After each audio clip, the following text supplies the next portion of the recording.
নমস্কার। দশম শ্রেণীর ছাত্রছাত্রীদের জানাই আজকের বাংলা ক্লাসে স্বাগত। আজকে আমি যে পাঠটি নিয়ে আলোচনা করব সেটা হচ্ছে মাইকেল মধুসূদন দত্ত রচিত অভিষেক বলে যে রচনাংশটি তোমাদের রয়েছে সেটা। যেহেতু পাঠটি অন্য পাঠের থেকে খানিকটা স্বতন্ত্র এবং যে ধরনের শব্দ এই পাঠে ব্যবহৃত হয়েছে সেই শব্দগুলো সচরাচর আমরা কথা বলতে ব্যবহার করি না এবং সেগুলো অধিকাংশই তৎসম শব্দ। ফলত পাঠটি পড়তে অনেক ক্ষেত্রেই ছাত্রছাত্রীদের বেগ পেতে হয়। সেই জন্য আমি পাঠটিকে দুটি স্বতন্ত্র অংশে ভাগ করে তোমাদের কাছে তুলে ধরব। আজকে সেই পাঠের একদম প্রথম অংশ, যেখানে আমরা এই কাব্যটির উৎস, এর পেছনে মাইকেলের ভাবনা এবং পাঠটির ভেতর যে শৈলীগত স্বতন্ত্র বৈশিষ্ট্যগুলো রয়েছে সেইগুলি নিয়ে আলোচনা করব। তোমরা সকলেই জানো যে মাইকেল প্রথম জীবনে ভীষণ রকম অভিপ্রায়ী ছিলেন যে উনি যাতে একজন বিখ্যাত ইংরেজি সাহিত্যের কবি হিসেবে প্রতিষ্ঠা লাভ করতে পারেন। আমরা এও জানি যে পরবর্তীকালে তার সেই স্বপ্নভঙ্গ হয় এবং তিনি মাদ্রাজ থেকে বিদেশ যাওয়ার অভিপ্রায়ে মাদ্রাজ গেল, সেখানে থেকে বিদেশ না গিয়ে উঠতে পেরে ফিরে আসেন কলকাতা শহরে। উনি ভীষণ রকম অপব্যয়ী ছিলেন, ভীষণ রকম মদ্যপ ছিলেন। এই বিষয়গুলি আমাদের সকলেরই জানা এবং তার ফলস্বরূপ ওনাকে নিজের জীবনের একটা বড় সময়কে অপচয়ী হিসেবে ধরে নিতে হয়েছে। মাইকেলের রচনাকাল বলতে গেলে বাংলা সাহিত্যের ক্ষেত্রে হচ্ছে মাত্র 6 বছর।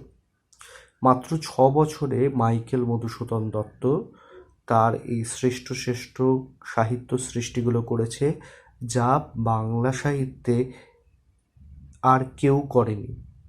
এই ধরনের সাহিত্য বাংলা সাহিত্যে এর পূর্বেও কখনো লেখা হয়নি এবং পরবর্তীতেও তা সম্পূর্ণরূপে অনুপস্থিত। মাইকেল যে সময়ে বাংলা সাহিত্যে পদার্পণ করেন সেই সময়ের কালটা ছিল হচ্ছে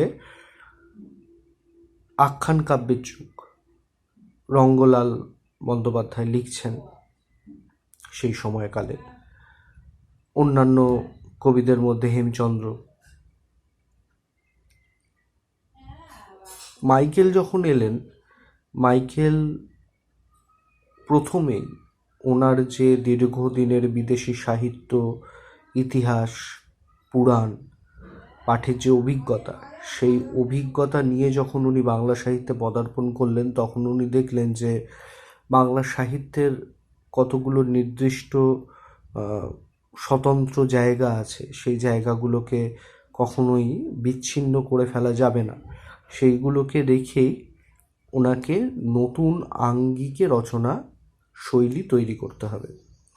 এবার এই রচনা শৈলী তৈরির জন্য উনি ভীষণ রকমভাবেই সহায়তা যে বিষয়টির গ্রহণ করলেন সেটা হচ্ছে ব্ল্যাঙ্ক ভার্স। ব্ল্যাঙ্ক ভার্স হচ্ছে অমিত্রাক্ষর ছন্দের ইংরেজি নাম, যা ইংরেজি ব্যতীত তৎকালীন অন্য কোনো ভাষাতে ব্যবহৃত হয়নি। এমনকি ফ্রেঞ্চ, যে ভাষাটা অত একটি সম্ভ্রান্ত ভাষা, যে ভাষায় প্রচুর সৃষ্টি হয়েছে, অসাধারণ অসাধারণ সৃষ্টি হয়েছে, সেই ভাষাতেও এই ছন্দ অনুপস্থিত তখনও অবধি, যখন মাইকেল বাংলা সাহিত্যে এই অমিত্রাক্ষর নিয়ে আসছেন। ফলত আমরা তার কৃতিত্বটাকে কত সুবিশাল এই সামান্য কথাটাতেই বুঝতে পারি। অমিত্রাক্ষর ছন্দ বাংলা সাহিত্যে আসছে, এইটার পেছনে অন্যতম একটি গুরুত্বপূর্ণ নাম হচ্ছে গৌরদাস বসাক, যিনি মাইকেলের বন্ধু ছিলেন, বন্ধুস্থানীয় একজন ব্যক্তি ছিলেন এবং মাইকেলের সাথে পত্রালাপ ওনার বহুবার হয়েছে। মাইকেলকে বিদেশ যাওয়া থেকেও উনি বেশ খানিকটা বিরত করতে সাহায্য করেছিলেন।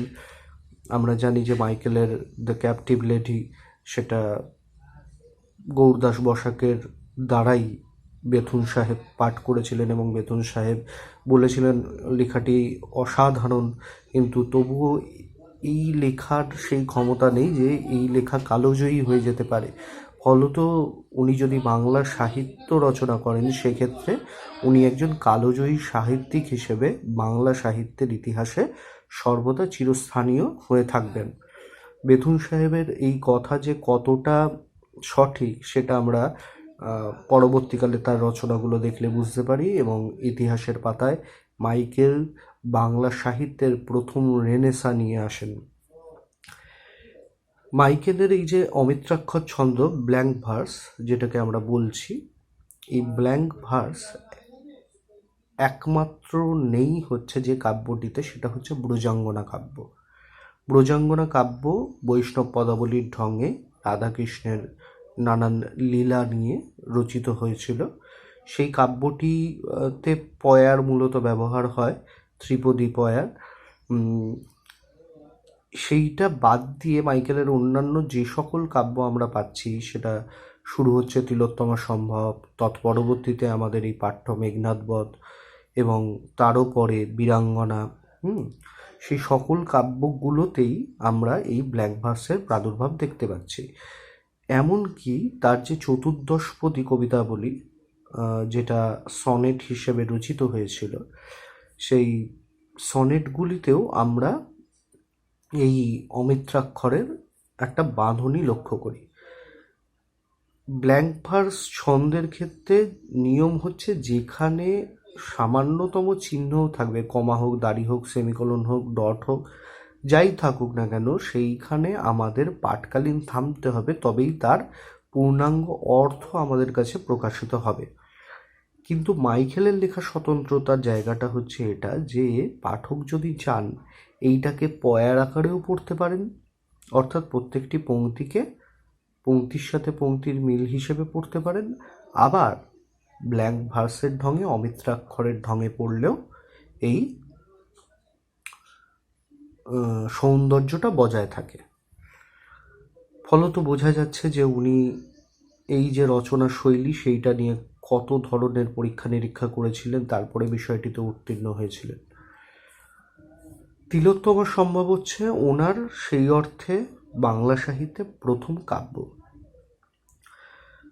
যেটাতে তখনও আমরা অমিত্রাক্ষরের সেই পূর্ণাঙ্গ বহিঃপ্রকাশটা সেইভাবে দেখতে পাচ্ছি না।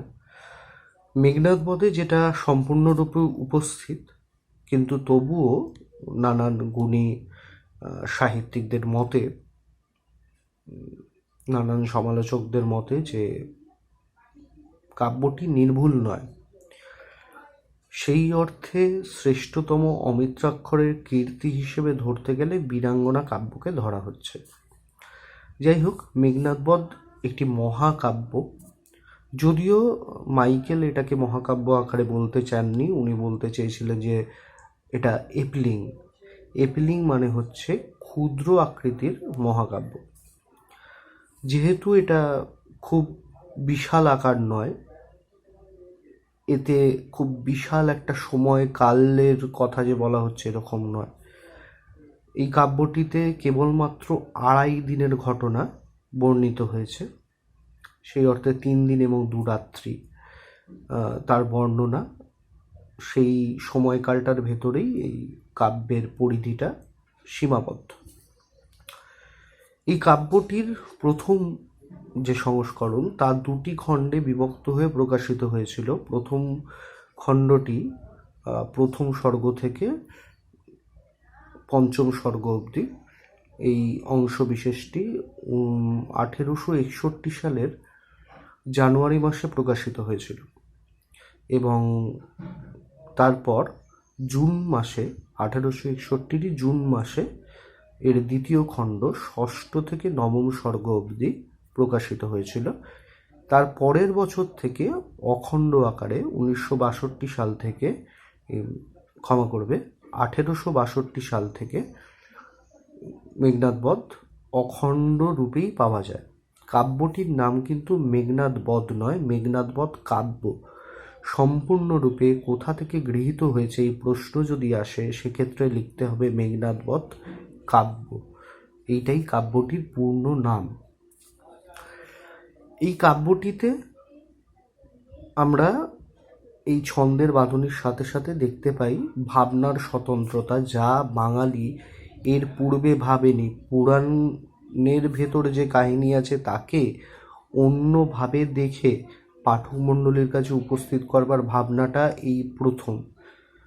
এইটা বাঙালি কিভাবে নেবে, আদৌ নেবে কিনা সেটা না জেনেই একটা অসাধারণ ভাবনা ওনার যেটা মনে হয়েছে ব্যক্ত করা উচিত সেইটাই উনি করেছিলেন। এখানেই মাইকেলের স্বতন্ত্রতা। সহজে সেই রকম সময়কালে কেউ এই ভাবনার, আমাদের যে পৌরাণিক চিন্তা ভাবনা তার পরিপন্থী হয়ে বাঁচা, এইটার কথা ভাবতে পারতেন না। মাইকেল এই যে কাব্যটি রচনা করলেন, সেই কাব্যটি সূত্রপাত হচ্ছে বীরবাহুর মৃত্যু দিয়ে। রাবণের 3জন সন্তান, মেঘনাদ বা ইন্দ্রজিৎ, বীরবাহু এবং অক্ষয় কুমার। এই অক্ষয় কুমার মারা গিয়েছিলেন হনুমানের কাছে। মেঘনাদ এবং বীরবাহুর ঘটনাটা আমরা জানি। বীরবাহুর মৃত্যু সংবাদ এসে পৌঁছচ্ছে তার পিতা রাবণের কাছে। ব্যথিত পিতা রাবণ নিজেই যুদ্ধসজ্জায় যেতে চাইছেন, নিজেই সাজগ্রহণ করছে যুদ্ধে যাওয়ার জন্য যোদ্ধী বেশে। সেই রকম অবস্থায় প্রভাসার ছদ্মবেশে লক্ষ্মী গিয়ে পৌঁছচ্ছে প্রমোদ কাননে ইন্দ্রজিতের কাছে, যার অন্য নাম মেঘনাদ। তাকে গিয়ে যখন বলা হচ্ছে তখন সে অভিষেক করছে নিজের যুদ্ধে যাওয়ার জন্য। অভিষেক মানে কোনো একটা কিছুর সূচনার প্রারম্ভে যে শুভ অনুষ্ঠান তাকে বলা হয় অভিষেক। সেইখানে যুদ্ধে যাচ্ছে, এই যে এই অংশবিশেষটাই আমাদের পাঠ্য। এবার মহাকাব্যটার একটা সুবিস্তৃত বর্ণনায় আমি যাওয়ার একটু চেষ্টা করি। তার কারণ হচ্ছে পাঠটি করলেই তো হবে না। মেঘনাদ বধের এই অংশবিশেষটা তোমরা পড়ছো, মেঘনাদ বধ বাংলা সাহিত্যের একটি অপরূপ সৃষ্টি, তার সম্পর্কে জানাটাও দরকার তোমাদের। মেঘনাদ বধ কাব্যটাতে যে 9টি স্বর্গ আছে, সেই 9টি স্বর্গ মধ্যে আমাদের 2টি অংশকে খানিকটা এই কাব্যটার থেকে বিচ্ছিন্ন বলে মনে হয়। কিন্তু কাব্যটার থেকে আবার এই দুটো অংশকে কেড়ে নিলেও কাব্যের সৌন্দর্য, কাব্যের মাধুর্যটা নষ্ট হয়ে যায়। একটা হচ্ছে 4র্থ স্বর্গ, আর একটি হচ্ছে 8ম স্বর্গ। 4র্থ স্বর্গে আছে হচ্ছে সীতার সাথে সরমার কথোপকথন। এবার এই কথোপকথনের মধ্যে নানান বিষয় উঠে আসছে, নানান ঘটনার ঘনঘটা তৈরি হচ্ছে। সেটা খুবই একটি নম্র কথোপকথন। এই অংশ বিশেষটা কিন্তু এতে যেহেতু কাহিনী বর্ণিত হচ্ছে, মহাকাব্যটার এই সূত্রটাকে তৈরি করবার প্রচেষ্টা করা হচ্ছে, ঘটনার ঘনঘটাগুলোকে প্রকাশ করবার একটা প্রচেষ্টা রয়েছে, তাই এটাকে বাদ দেওয়া যায় না। আর আরেকটি অংশ হচ্ছে যখন লক্ষণ পুরোপুরি নাগপাশে আবদ্ধ, সেই অবস্থাতে তাকে বাঁচাবার জন্য রাম যাচ্ছে প্রেতলোকে 8ম স্বর্গে, এবং দশরথ তার পিতার সাথে দেখা করে মহৌষধির সন্ধান নিয়ে আসছে। এই অংশ বিশেষ। এবার এই অংশটা রামায়ণেও ছিল না, কোনো পাঠেই ছিল না, মানে বাল্মীকি রামায়ণে তো অনুপস্থিতি, এবং তা কৃত্তিবাসী রামায়ণেও নেই।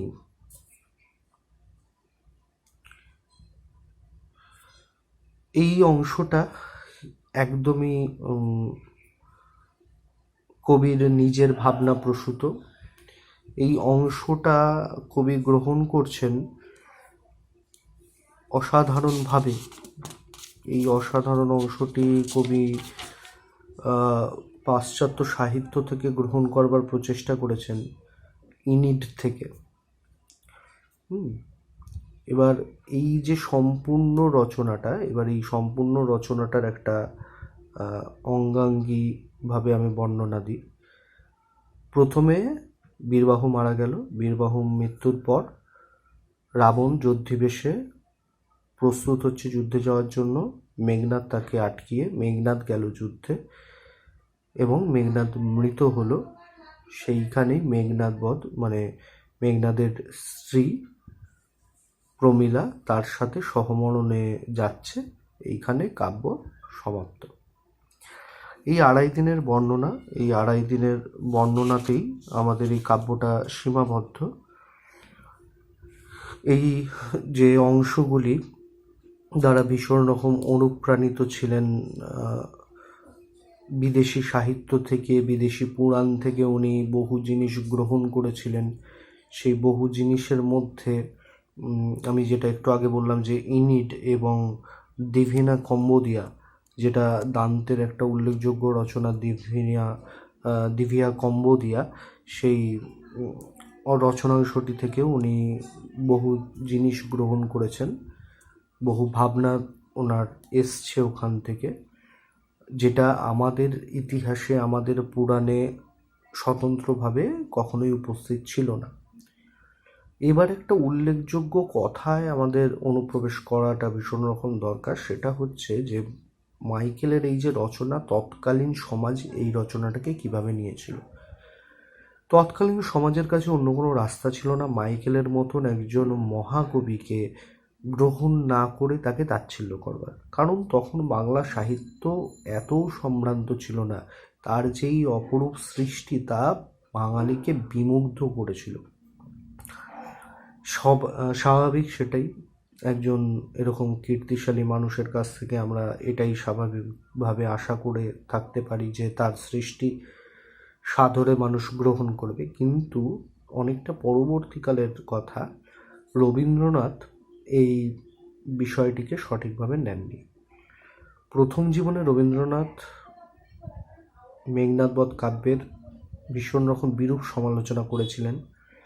তিনি যে ভুলগুলি কাব্যের ভেতর দেখিয়েছিলেন, সেই ভুলগুলিকে আমরা একদমই ফেলে দিতে পারি না, তার কারণ সেগুলি সত্যিই তাতে উপস্থিত ছিল। কিন্তু তার উপরেও এই ছোট ছোট অংশে একটা কাব্য কিংবা একটা সৃষ্টিকে ভেঙে দেখার থেকে তাকে একটা সর্বাঙ্গীন রূপে, সমগ্রতার রূপে দেখাটা ভীষণ রকম দরকার। ধরো তুমি একটা প্রতিমা দেখছো, সেই প্রতিমার হয়তো 20 আঙুলটা একটু ছোট হয়ে গেছে। তুমি যখন সেই সমগ্র প্রতিমাটাকে দেখো, তার সেই ছোট 20 আঙুলটা কি তোমার অত বড় করে চোখে পড়ে? কখনোই পড়ে না। তার কারণ হচ্ছে সেইটা একটি সামান্য অংশবিশেষ। কিন্তু যে সঠিক শিল্পী, তার কাছে ওটা একটা বড় খুঁত, মানে স্রষ্টার কাছে সেইটা একটা বড় সমস্যার। এই সমস্যাটা ছিল। রবীন্দ্রনাথ যখন সমগ্রতার ভঙ্গিতে দেখতে শিখলেন, তখন উনি পুনরায় মেঘনাদ বধের আবার একটি সমালোচনা লিখলেন এবং নিজের পূর্ববর্তী রচনার জন্য ভীষণ রকম ক্ষমা প্রার্থী হয়েছিলেন। সেই সমালোচনাটি অসাধারণ একটি সমালোচনা হিসেবে আমরা জানি, যা বাংলা সাহিত্যে ভীষণ রকম গুরুত্বপূর্ণ।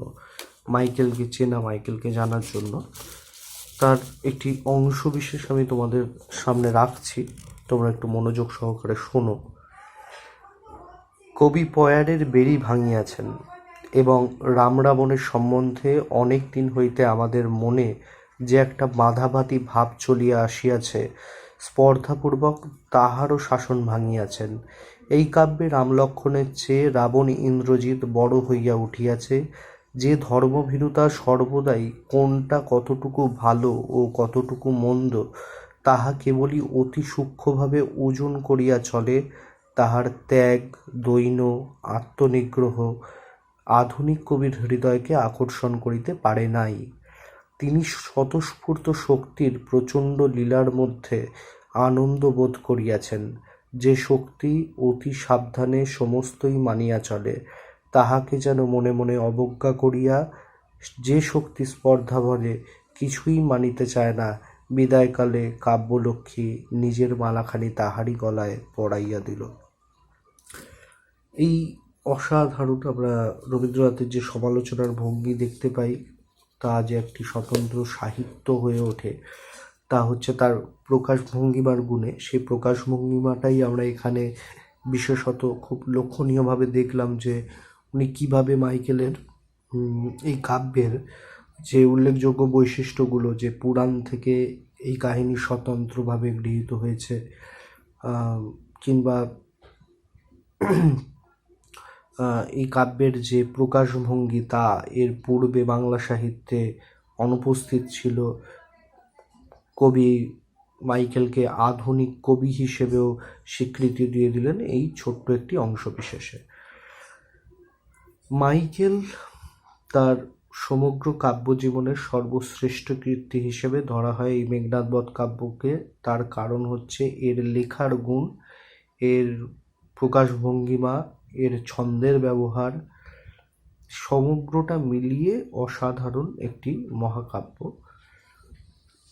মাইকেলের পরবর্তীকালে বৃহদাকার মহাকাব্য লেখবার প্রচেষ্টা যে বাংলা সাহিত্যে হয়নি তা নয়, কিন্তু মাইকেল শেষ সঠিকভাবে মহাকাব্য রচনা করে গিয়েছিলেন বাংলা সাহিত্যে, এই কথা আমাদের স্বীকার করে নিতেই হয়। কারণ পরবর্তীকালে যে সকল রচনাকে মহাকাব্য আঙ্গিকে, যে সকল রচনাকে পাঠকের কাছে লেখকরা আনতে চেয়েছিলেন, সেই কাব্যগুলি কোনোটাই সেই মহাকাব্য হয়ে উঠতে পারেনি, পাঠক মনের তার স্থানও পায়নি, যে কারণে আমরা সেই সকল পাঠগুলো নাম ভুলেও গেছি কালের সময়ের সাথে সাথে। এই মহান কবিটি যদি 6 বছর মাত্র সময় না পেয়ে আরও যদি খানিক কাল সময় পেতেন, তাহলে যে কী অপরূপ সৃষ্টি করতেন আরও বাংলা সাহিত্যের জন্য, তা আমাদের অজানা। যাই হোক, ওনার জীবনের যে অনিয়ন্ত্রিত ব্যবস্থাটা, সেই ব্যবস্থাটার কারণে ওনাকেও ভীষণ রকম অসুবিধাতে পড়তে হয়েছে। উনি নিজের জীবনে নিজের এই সমস্যাগুলোর শাস্তি ভোগ করে গিয়েছেন, এবং সেই শাস্তি তার সাথে সাথে খানিকটা আমাদেরও দিয়ে গেছেন, এটা বলতেই হয়। কারণ যদি তার সেই অনিয়ন্ত্রিত জীবন না হতো, তাহলে হয়তো বা আমরা আরও সুন্দর সাহিত্য পেতে পারতাম তার কাছ থেকে। কিন্তু আবার অনেকে মনে করেন যে অনিয়ন্ত্রিত জীবন, কোনো একটা জিনিসের প্রতি নিবিষ্টতা না থাকা, এটাই মাইকেলের স্বতন্ত্রতার মূল কারণ। উনি যদি সেইভাবে আর 10টা 5টা মানুষের মতো বাঁচতেন নিয়ন্ত্রিত একটা জীবনে, তাহলে এই বাঁধা ধরা ছকের বাইরে গিয়ে সাহিত্য রচনা করে আমাদের হয়তোবা এই মহান মহান সাহিত্যগুলো উপহার দিয়ে যেতে পারতেন না।